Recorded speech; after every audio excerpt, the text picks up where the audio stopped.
물가 상승으로 채소 가격이 급등하면서 바쁜 직장인들 사이에서 채소 자급자족 바람이 불고 있습니다. 사무실 베란다나 복도 끝 자투리 공간에 텃밭을 만들어 상추, 방울토마토, 고추 등을 직접 기르는 직장인들이 늘고 있는 것입니다. 생활비를 절약하는 동시에 일상 속 소소한 즐거움을 찾을 수 있다는 점에서 큰 인기를 얻고 있습니다.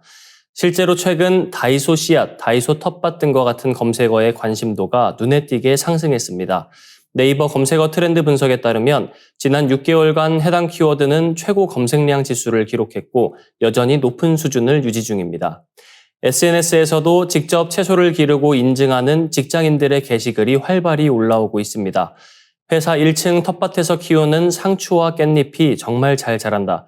점심시간에 팀장님이랑 분갈이 흙 사러 다이소 다녀왔다 등 일상과 자연이 어우러진 이야기가 공유되고 있습니다.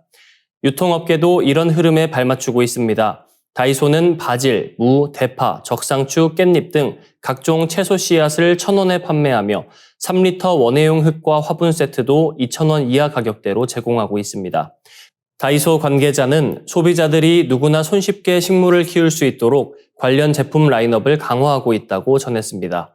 회사 텃밭을 돌보는 것이 새로운 직장 루틴으로 자리 잡고 있다는 점도 눈에 띕니다. 한 직장인들은 상추와 깻잎을 직접 길러 먹으니 식비가 절약되는 건 물론이고 동료들과의 유대감도 깊어진다고 말했습니다. 점심시간이나 퇴근 후 잠깐 물만 줘도 잘 자라니 힐링이 된다며 다른 작물들의 재배에도 도전할 계획을 밝히기도 합니다.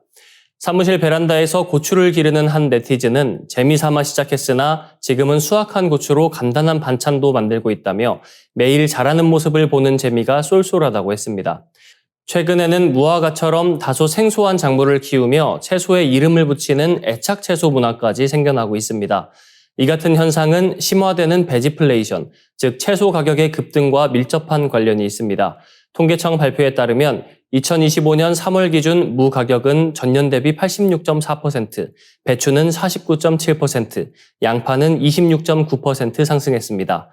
전문가들은 이러한 변화가 단순한 유행을 넘어 지속적인 라이프 스타일로 자리 잡을 수 있다고 분석합니다. 허경욱 성신여대 소비자학과 교수는 직접 키운 채소는 무공해라는 장점에 더해 정서적 만족감도 준다며 가성비 좋은 취미이자 힐링 활동으로서 앞으로 더 확산될 가능성이 크다고 설명했습니다. 구글이 돌고래의 소리를 이해하고 양방향으로 소통할 수 있는 인공지능 기술을 개발해 주목받고 있습니다. 구글은 4월 14일 자사 블로그를 통해 거대 언어 모델 기반의 돌핀 잼마를 공개했습니다. 이 돌핀 잼마는 미국 조지아 공대와 해양생물연구기관인 야생 돌고래 프로젝트가 협력해 개발된 모델로 대서양 안락돌고래의 소리 데이터를 학습해 돌고래 의사소통의 구조와 의미를 분석할 수 있도록 설계됐습니다. 돌고래는 휘스름과 클릭음 등 다양한 소리를 이용해 복잡한 의사소통을 하는 것으로 알려져 있습니다.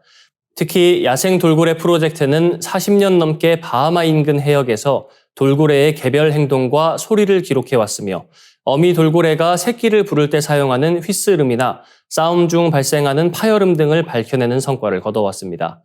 구글은 이 데이터를 자사의 경량 AI 모델인 잼마에 학습시켜 돌고래의 소리 시퀀스를 이해하고 다음에 이어질 소리를 예측하는 시스템을 구축했습니다. 이를 통해 인간 연구자가 유추하던 돌고래의 의사소통 내용을 AI가 직접 분석할 수 있게 된 것입니다.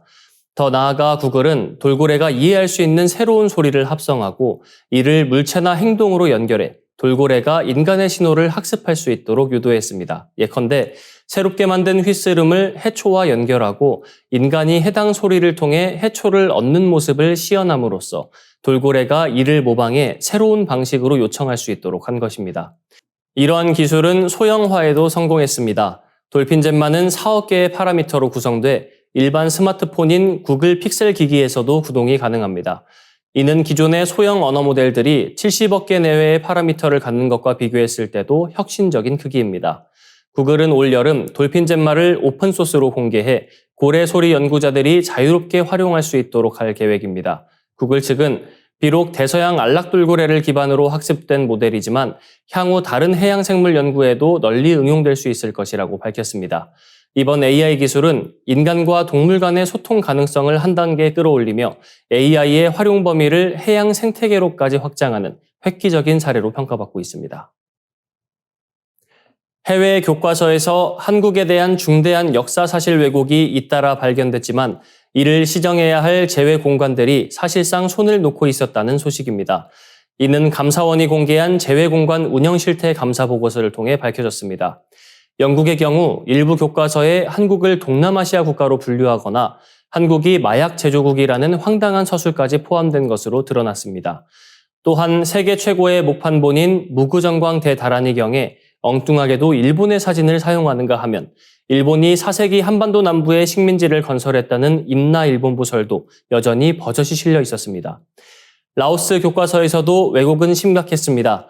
남한 인구의 63%가 농민으로 시골에 거주하고 있다거나 한글이 중국 문자를 본떠 만들어졌다는 잘못된 정보가 실려 있었고 심지어 19세기 러시아 제국이 한국을 점령했다는 설명까지 포함됐습니다. 헝가리에서는 청나라와 몽골 제국 시대 한반도를 중국의 지배하에 있었다고 기술했고 1750년부터 100년 동안 한국이 스페인의 식민지였다는 터무니없는 서술까지 발견됐습니다. 이 밖에도 아르헨티나 교과서에서는 한국의 영아 사망률을 최대 60%로 과장하고 개발도상국으로 분류했습니다. 또 스페인 교과서에선 한국 인구의 절반 가까이가 이슬람교를 믿고 있다고 잘못 적고 제주도를 일본 영토로 표기한 사례도 있었습니다. 이러한 왜곡들은 이미 한국학중앙연구원이 2021년부터 2023년까지 총 81개국 교과서를 조사 후 왜곡 사실을 발견해 외교부에 전달했고 외교부 역시 74개 공관에 시정 지시를 내렸지만 주 영국, 주 라오스, 주 헝가리 대사관 등 주요 제외 공간들이 별다른 시정 조치를 취하지 않은 것으로 나타났습니다. 감사원은 제외 공간들이 국가 이미지와 직결된 심각한 오류에 대해 적극적인 조치를 취하지 않았다며 앞으로 외국 교과서 오류 시정 성과를 공관평가에 반영할 것을 외교부에 권고했습니다.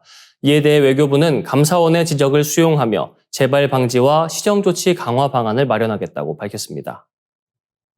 중국이 미국과의 무역 전쟁 속에서 세계 각국의 단결을 호소하며 글로벌 패권 장악에 나섰다는 분석이 나왔습니다. 4월 17일 중국 신화통신에 따르면 동남아를 순방 중인 시진핑 중국 국가주석은 전날 안와르 이브라임 말레이시아 총리와의 회담에서 미국의 기술 통제와 과도한 관세 조치에 맞서 아시아의 단합을 촉구했습니다. 시 주석은 평화와 협력, 개방과 포용이라는 아시아적 가치관으로 미국이 내세우는 약육강식의 정글 법칙에 대응해야 한다고 강조했습니다. 지난 4월 14일부터 올해 첫 해외 순방 일정으로 베트남을 찾은 시 주석은 작은 배는 큰 파도를 견디기 어렵지만 함께 타면 멀리 나아갈 수 있다며 동남아 국가들의 단합을 강조했고 이어 방문할 캄보디아에도 화합과 공생으로 어려움을 함께 극복하자는 메시지를 보냈습니다. 중국 관영 매체들도 이러한 움직임에 적극 동참하고 있습니다. 신화통신 계열 SNS 계정 뉴탄치는 미국의 압력에 맞서 전 세계가 뭉쳐야 한다며 미국은 동맹국조차도 언제든 배신할 수 있다. 단결하지 않으면 각계격파될 것이라고 주장했습니다.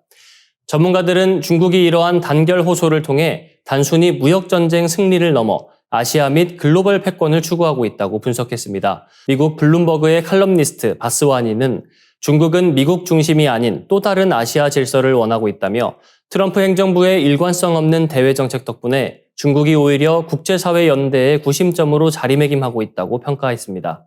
실제로 중국은 아세안과의 경제적 유대관계를 꾸준히 강화하며 동남아시아의 중심으로 부상했습니다.